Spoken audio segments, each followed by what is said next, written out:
Hello. How is everyone? Good? All right, we got a lively bunch today. Okay. So yes, as Taylor was saying, thank you so much. We're here to talk about building your networking confidence. My name is Torsheika Maddox. Thank you so much for coming out to chat with me today. I hope that we can all be participatory in this discussion and conversation. I'm an administrative project manager and researcher here on campus in the Division of Diversity, Equity, and Educational Achievement. So like I was saying, I'd like for our session to be interactive, so I'm hoping that you also bring your thoughts and ideas into the conversation and space. And before I get started, I'd like to get a sense of who's in the room. I know, as was asked earlier, there are some master's and PhD students, but even before that, I'd like for you to take a moment to introduce yourselves to the people at your table. So I'm going to give you about 3 minutes or so to introduce yourselves to the people at your table, and then we'll reconvene. Okay.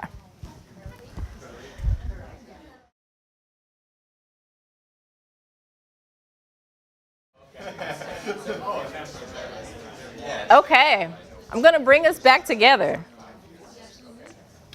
So I'm gonna pick on a few people. So I hope we all came ready to chat, or unless there's volunteers. Can I get a volunteer?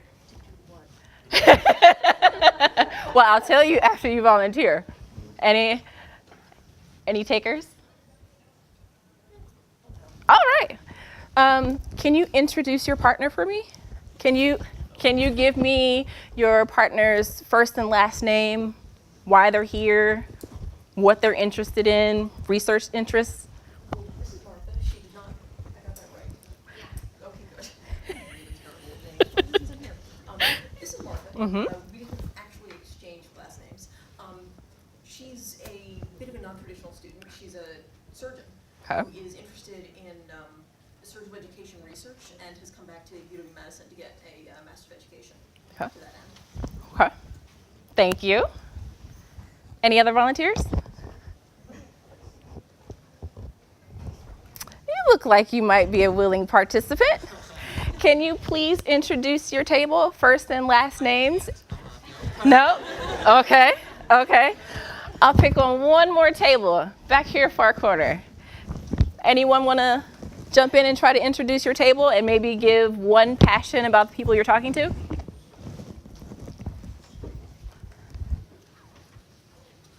No takers? All right. Even though we had 3 minutes to kind of get to know one another, sometimes it's difficult, right?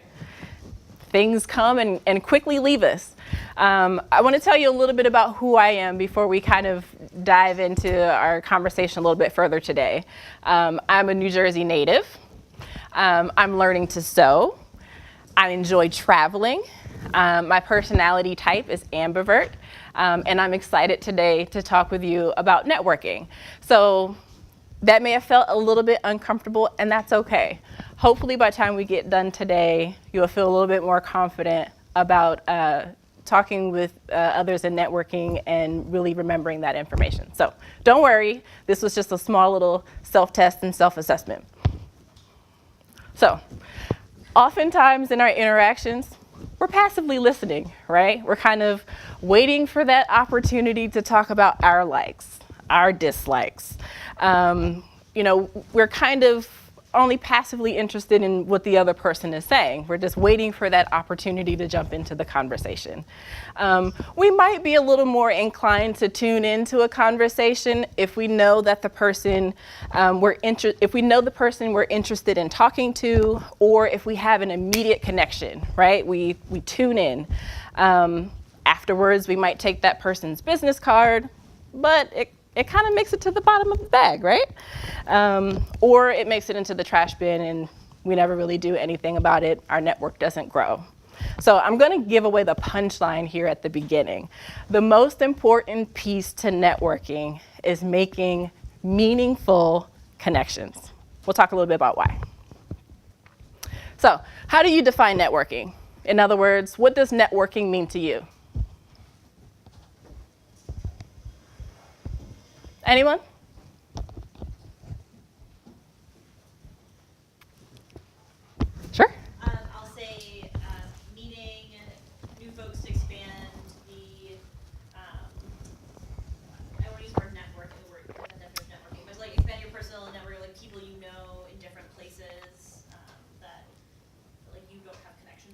Would you mind just repeating the question? This was here. Sure. So the question was, how do you define networking, or what does networking mean to you? Okay. I saw a couple of other hands. Yes.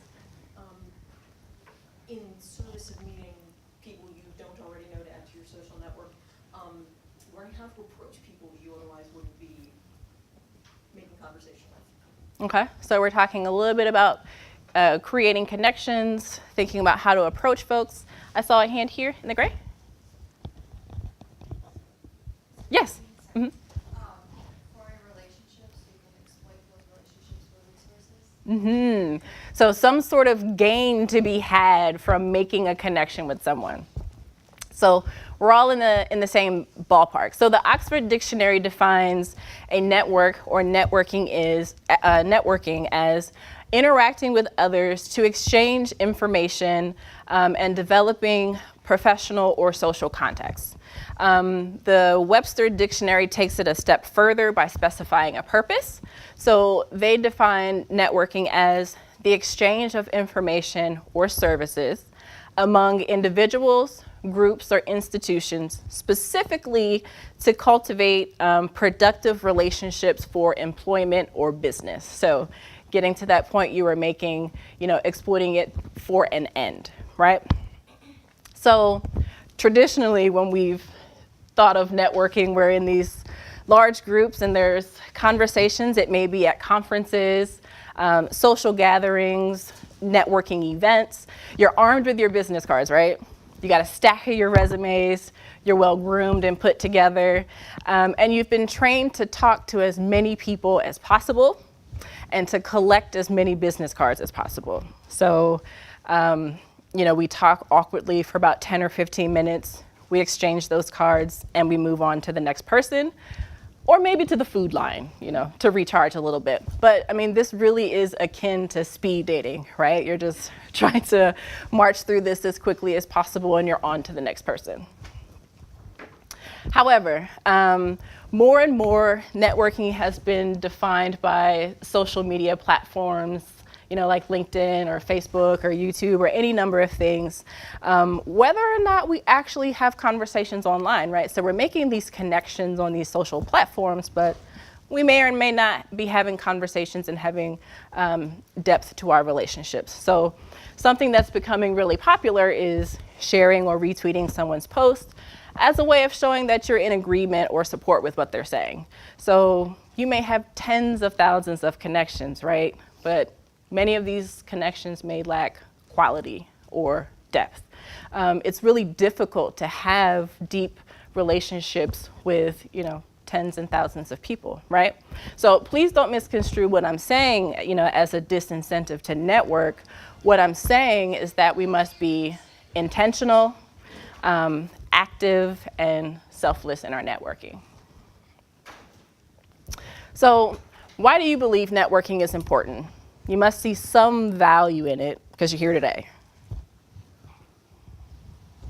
Why is it important to you and your future aspirations and goals? Yes? It's probably harder to find a job if you don't know people in the field. Okay, so getting to know folks in your field to find a job, great. Anyone else?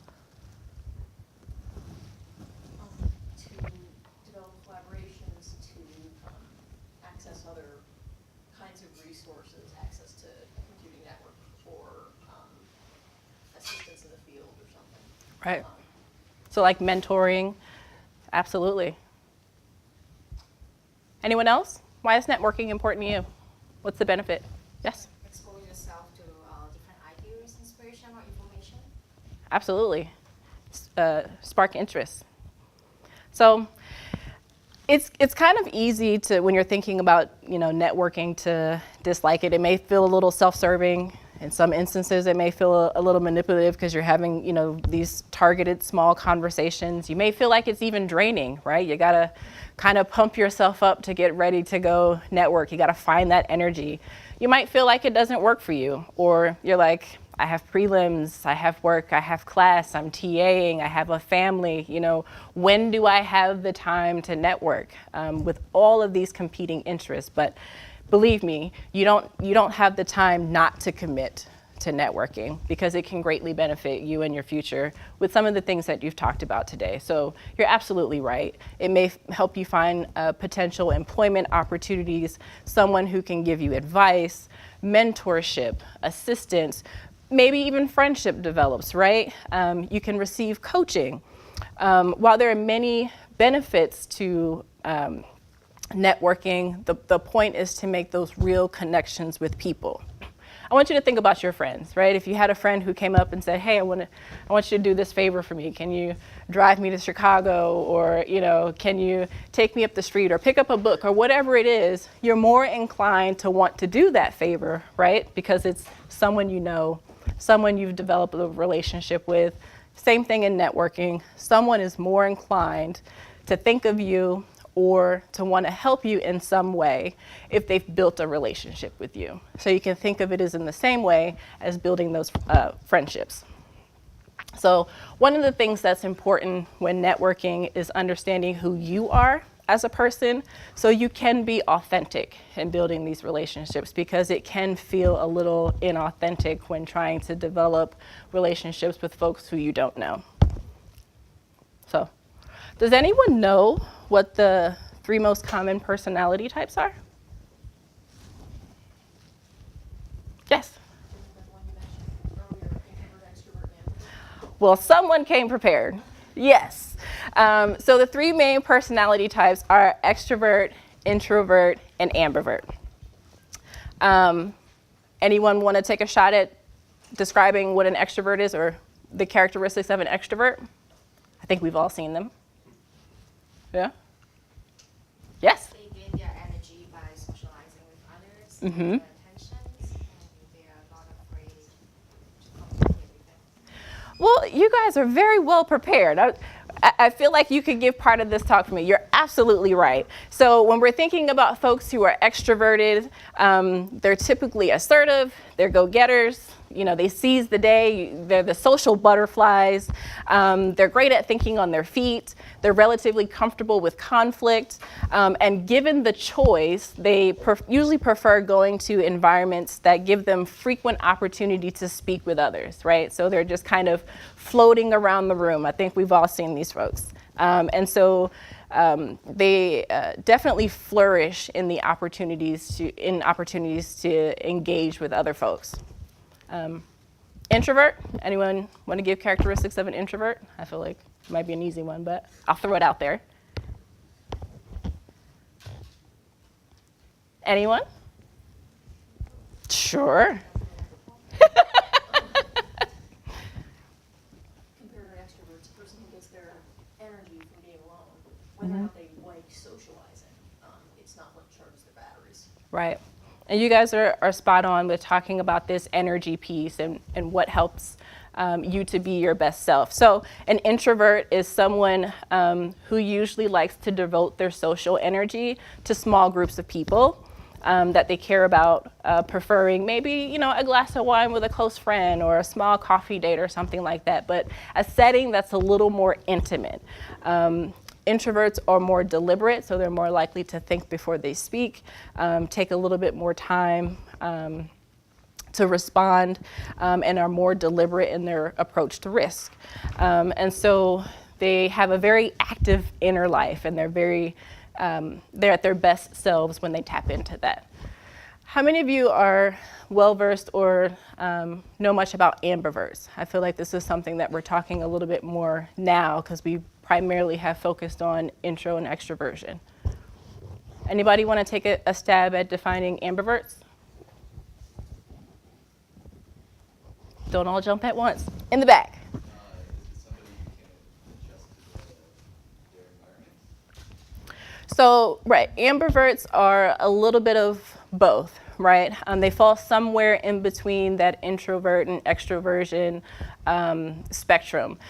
Ambiverts tend to do well in social settings, but also need that time to retreat and to recharge their batteries. So it's a little bit of both. they can tap into both the strengths of the introvert and extroverts. So, which personality type do you identify with most? If you had to think about yourself, where do you think you fall on the spectrum? So what we're going to do, we're going to take the next 7 minutes or so to complete a short assessment to see which personality type you identify with. One thing, just keep in mind that we change from day to day, right? We are human creatures that way. So I want you to think about the things that resonate with you most today when you're answering the questions.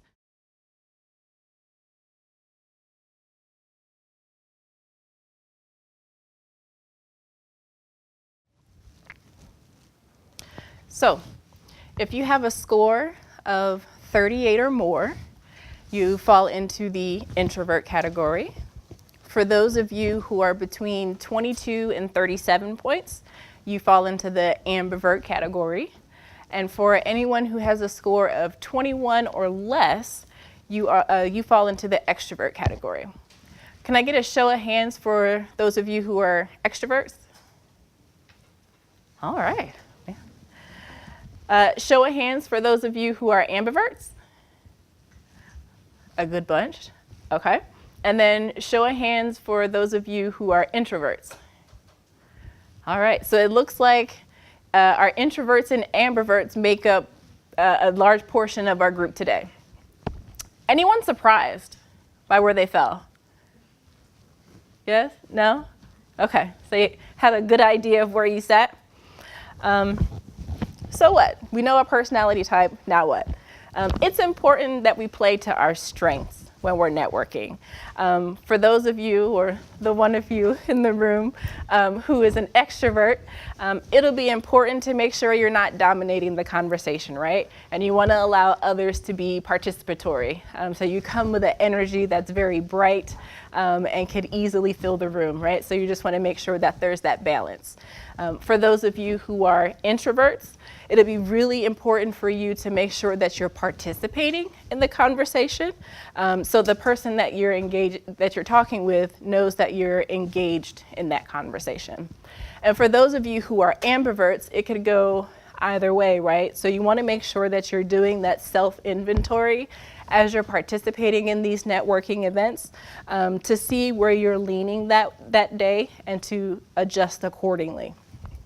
So when we're thinking about being in these networking spaces or having these networking opportunities, you know, we've kind of heard over and over again, just go ahead and jump in, right? Without many tools. But, you know, it's really important when you're going to networking events to make sure that you have a plan with goals and objectives for networking. And in many cases, the networking really starts before you even arrive. You'll have the opportunity to meet tons of people at conferences, or even here at your home institution and in your home departments.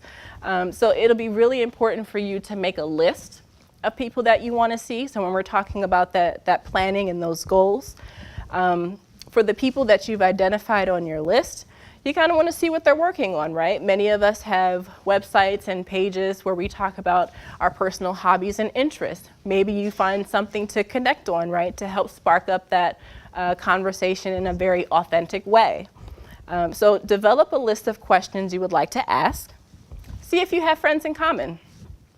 We're all connected on LinkedIn and Facebook and all of these social networks. Oftentimes it's really easy to find a colleague who can do an e-introduction. It's really a low stakes way to begin having that conversation, right? They get to say something great about you. You should meet my colleague. They're great. I think that there is this point of intersection, and from there, the conversation is very natural, right? That's just one easy way to begin that conversation. If you're going out to a conference, because there's so much happening with all of the sessions, with the dinners and things that may be taking place there, it also may be to your benefit to reach out and see if you can set up time to grab coffee or grab lunch with someone, because once you get there, your schedule kind of takes off, and sometimes people's schedules fill before they come to conferences and things. So the more that you can do on the front end before you attend conferences or before you attend events, the better. So once you do get to the networking event, be that a conference or whatever the case may be, start the conversation as a social one. We're people first before our profession, right? Small talk, like I've been saying, can help you uncover points of intersection for the both of you as you're developing this relationship. You may discover you have friends in common, hobbies that you both share. You may find out about pet research projects that they're working on before it even becomes public and have an opportunity to get involved. Or they might be able to connect you with someone else who has interests similar to yours, and again, do that e-introduction or introduce you in person. That is a really easy, low-stakes way to begin those conversations and to begin making meaningful connections. So it's a delicate balance of small talk and pointed conversations. If you're at a networking event and you're not there to meet someone specific, right? So if you haven't identified people that you know for sure you want to talk with, that's okay. You can still plan. You want to come armed with some questions that make it easy to naturally get into these conversations, right? To help you get started and discover these commonalities. So here's 5 useful questions that you can kind of put in your knapsack, so to speak, as you're attending networking events. When we go to events, or even when we're networking in our day-to-day life, right, many of us may just jump into conversations. If you're at a food line somewhere, you may just begin talking with the person standing next to you about the food that's in front of you, and you get into a great conversation, and then you realize, I never even told them what my name was. I never asked them their name. We've been talking for 30 minutes. This is really awkward, right? It makes it a little more difficult to go back to that beginning and say, hey, by the way, what's your name? Where are you from, right? So it's always great to start with names. Secondly, you want to ask, what do you want to be doing for a living? So the common question that we ask is, what do you do for a living, or what do you do, right? So this is just a little bit of a different twist on that may spark some interest. It may give that person an opportunity to think, to think about that. And then secondly, they may not necessarily be doing the work that they want to do, or they may be ready to make a career shift or change, and then that also sparks some very interesting conversation. We all attend events for very different reasons. So kind of asking what their reason for attending that event is a good way to kind of gauge where they are and their purpose for being there. And then, what are you passionate about in life? We all have that one thing, right, that we could just talk ad nauseum about. So asking about someone's passion is a really great way to break that ice and to get to know someone. Again, meaningful connections. Lastly, what are your research interests? So all of you are graduate students, and you're looking with others with whom your work intersects. So this is a low-hanging fruit in terms of questions and really talking about the research projects that they're working on or that you're working on. You can put your own spin on these questions and make it your own, but these are just good icebreakers outside of, how's that weather? Or, how is the flight in? These are the things that we hear all the time. So this will help to set you apart just a little.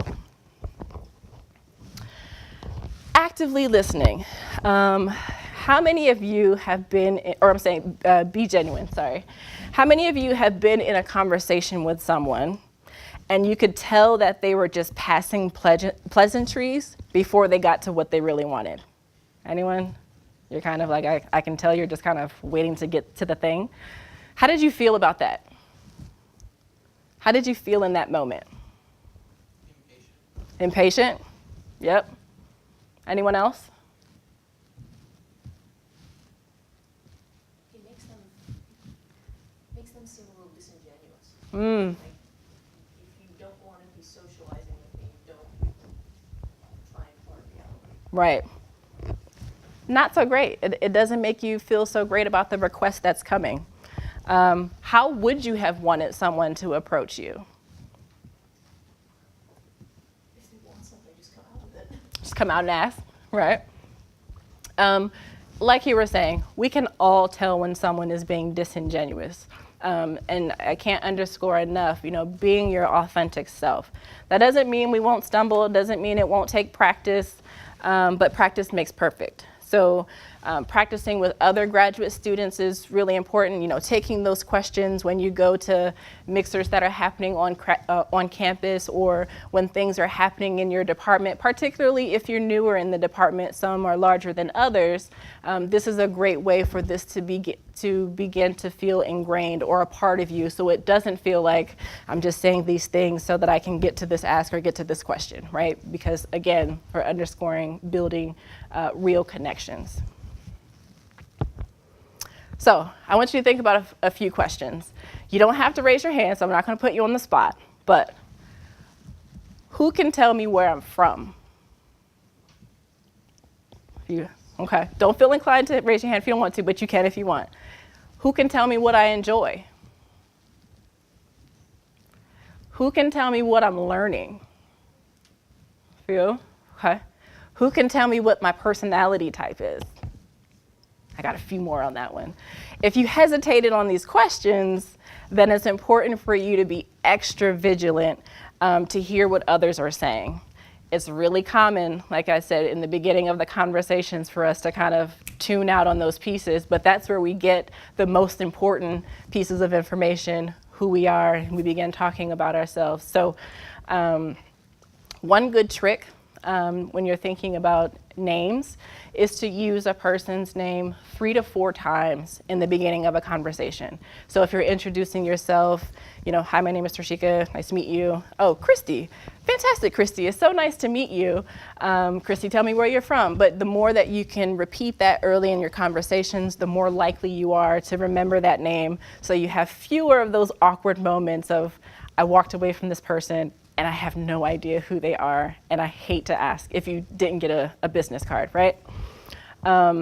Once you've finished your conversation, if you did get a business card, it's really good to put a note on the back. So if there's some sort of defining feature about the person, you can write on there how you met them, something that you talked about, or something that will help you to remember who they are. Particularly if you're going to huge networking events and you're talking to a ton of people, it may become really easy to forget what are some of the key things that you talked about, right? The important piece is you want to be able, when we get to the next piece, when we're talking about follow-up, we want to make sure that it's genuine. And so being able to recall those details are really important. So like I said, we've all done it. We've gone to these networking events, we met someone for coffee, we went to a conference, and we returned home, we returned to work, we returned to classes, we returned to life, and we forgot about the stack of business cards that we collected, and they start collecting dust. So our stack of business cards grows, right? But our networks didn't. So it's really important to follow up with someone within that 24 to 48 hour time frame. It was so great to meet you and enjoyed our conversation about X. You can include an article or a link to something that you talked about. One, it shows that you were actively listening in that conversation. It comes off as being more genuine in your conversation. And the fact that you actually followed up is meaningful, particularly since this is the step that is often skipped when we're networking, is that follow-up. So this will also help to set you apart. Last but certainly not least, practice makes perfect, right? The more you practice networking, the more you practice small talk, the more comfortable you will become. But remember, when you're at these networking events, or when you have the opportunity to meet new people, be mindful of how much airspace you're consuming. You want to leave room for others to jump in. Think about things that are outside of work that you feel comfortable sharing. So this gets to part of that pre-planning. Think of the things that you would feel comfortable sharing with someone who you're just meeting.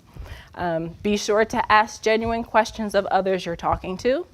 Be conscious of your body language. Our nonverbals say a lot, right? So if we're kind of, here or turned away and we're not giving that direct eye contact, that can really read as someone who is disinterested, right? So it takes a little extra work, but we want to be mindful of how we're presenting self when we're in these spaces. Most importantly, we're very comfortable with people that we know, right? So when we go to these networking events, we may have colleagues, we may have friends who are also participating, and we find ourselves gravitating there, right? Because it's easy. That's not helping your network grow. So you want to make sure that you're connecting with people outside of the network group you already have, outside of your department, outside of your friends group, so that you can really stretch that community. So each of you got an index card. I'm going to give you the next 5 minutes to write down some answers to the following questions. Who are you? What do you want to be doing for a living? Why are you here at this event today? What are you most passionate about in life? And what are your research interests? So I'm going to give you the next 5 minutes to jot down, the answers to your questions. All right. So is everyone done writing? Any time is really the right time for networking. For example, now is a great time to put some of the things that we've talked about into practice. So if you didn't get to finish writing out all of your thoughts, that's okay. This was an opportunity to help you pre-prepare your thoughts so that you can go into the conversations having some idea about what you want to share about yourselves. So on the top of your index cards, you'll notice that there are 2 stars. I want you to find the person, there's multiples, so find someone who has the same color star as the first one in the top left. Does that make sense? So you have 2 stars in the upper left corner. The one that is furthest to the left, you're looking for someone else who has the matching star. I'm going to give you 2 minutes to find your partner, and then you'll go through the questions on your card. Okay? Find your person.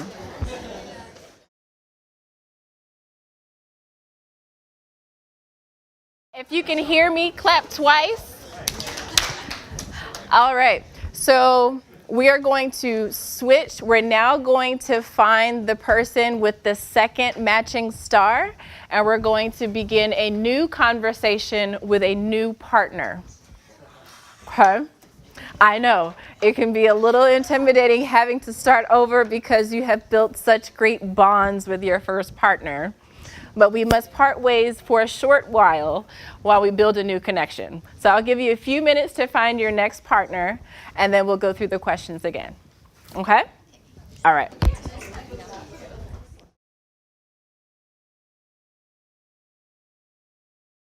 Clap once.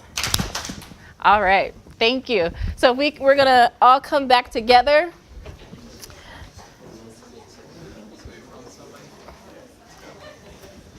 So can I get 2 or 3 people to volunteer to talk about what their experience was like with this prepared speed networking? Anyone would like to share out? Yes? I definitely found I needed to rearrange the questions a bit. Okay. Asking what you want to do for a living before asking why you're here. Sure. Kind of felt like being an unnatural progression of the conversation. Sure.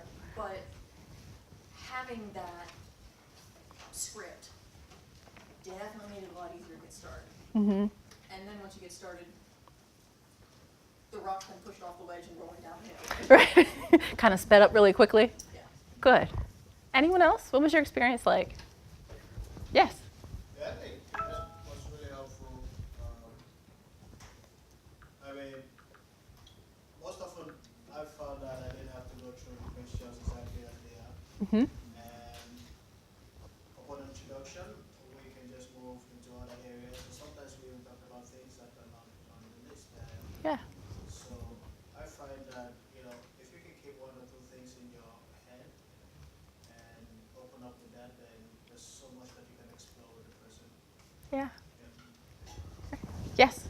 I found that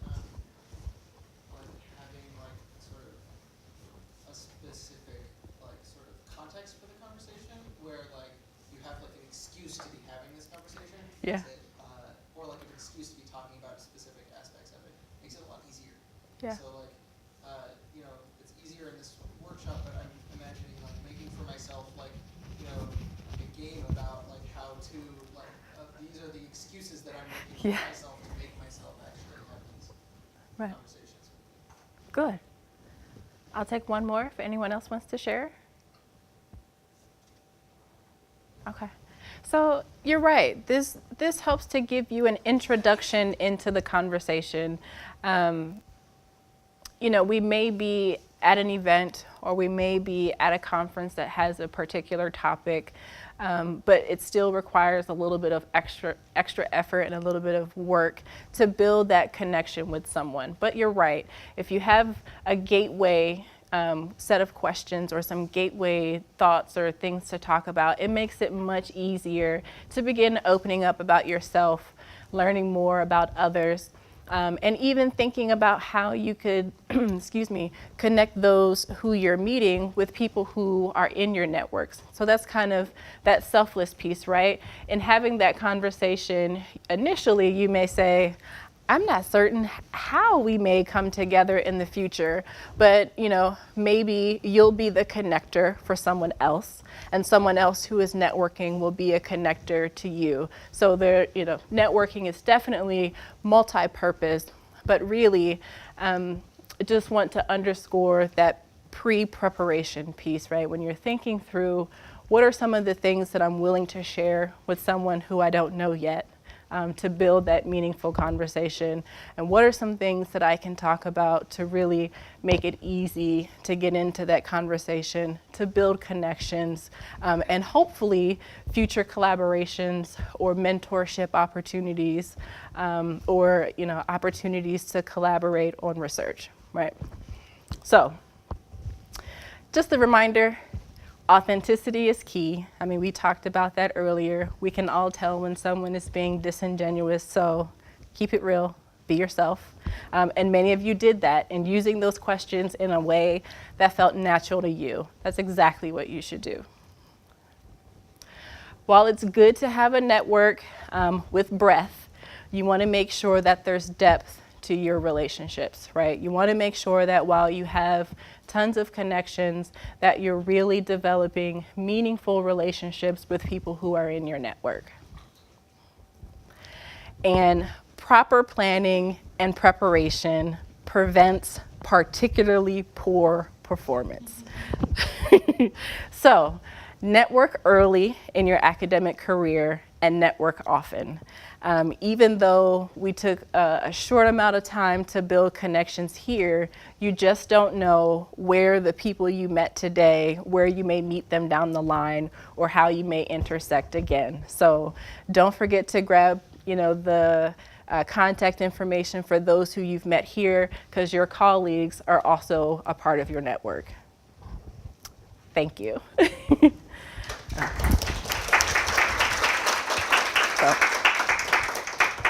So we still have about 10 minutes, and I'd like to open the floor if there are any lingering questions or thoughts. Yes? Do you have any tips on actually starting the conversation? I don't mean the questions, I mean walking up to someone and inserting yourself in whatever they're doing. My biggest problem with networking, especially at conferences and such, is it feels very artificial, and I also feel like I'm interrupting something. Is there a way around that, or? So I kind of jokingly said sometimes when we're networking, we kind of take a break over to the food line. But actually, while you're in that space, that is often an easy way, right, to insert yourself into a conversation if you're standing next to one and say, oh, that looks great, or, what do you think about the food, or whatever the case, because you're in that context, right? So that's one way. Using people you know. So while we don't want to congregate with those who we have come with, you may see someone who is talking with a person who you have yet to make a connection with, and coming up and saying hello to your friend and then introducing yourself to that next person is a good natural entrance into that conversation. And then thirdly, thinking about that tabletop space. So oftentimes you'll see, the low tables with chairs, which kind of feels like this is someone's space and I probably should ask if I enter it. Having those high top tables kind of coming over and making space and, can I join you here, is a really easy way to kind of let yourself into that conversation. And oftentimes people who are in those spaces are also looking for someone to talk with as well. Does that help? Okay. Yeah. I saw a hand in the back. Yes. What's your advice or take on doing this cold networking contacts, like through LinkedIn, with whom you don't have no connection? Sure. Excuse me. I think a really good way of doing that is with email. It's always great if we can find someone who's in that circle who can do that introduction, but if not, taking the time to look at the types of things that person is working on. Oftentimes, people will have personal pages or things like that, which would, give you some things to talk about. But I would, in reaching out to them, I would say, hey, I saw that you're working on X, or I saw that you're interested in Y. I also have a similar interest. Would you be, willing to, meet at said conference or get together for coffee, or, be available for a phone conversation, because I'd like to get your insights, right? All of us like to be the expert at something, right? So it's really easy for people to want to participate in those conversations if you're coming to them for their expertise, right? So thinking of ways that you can enter that conversation to kind of get their expertise about something or their insights about something or getting to know more about them is a good way to open that door. Good question. Yes? So if you have someone that you kind of made an initial contact with, and you know that, like that phrase, you don't need them now, you need them in 3 years. Uh-huh. How do you get from where you are now to 3 years where you built that connection and they can help you? That's a good question. And so reaching out periodically. Hey, I saw you had a new paper that came out. Congratulations. Glad to see you're doing well. What are your thoughts about future directions?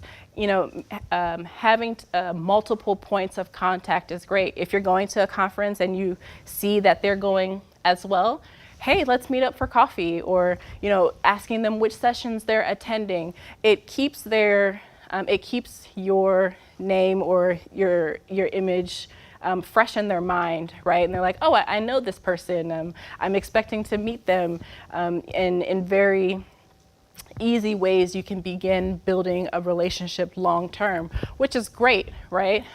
Because it gives you an opportunity to make that genuine connection over a longer period of time. So when it comes to a point where there is an ask, it's like, hey, we've met up at conferences, we've grabbed coffee every now and again. Sure, no problem. I'd love to connect you with so-and-so, or I'd love to work with you on whatever paper. So I think being strategic about making sure that you're keeping in contact with people is important.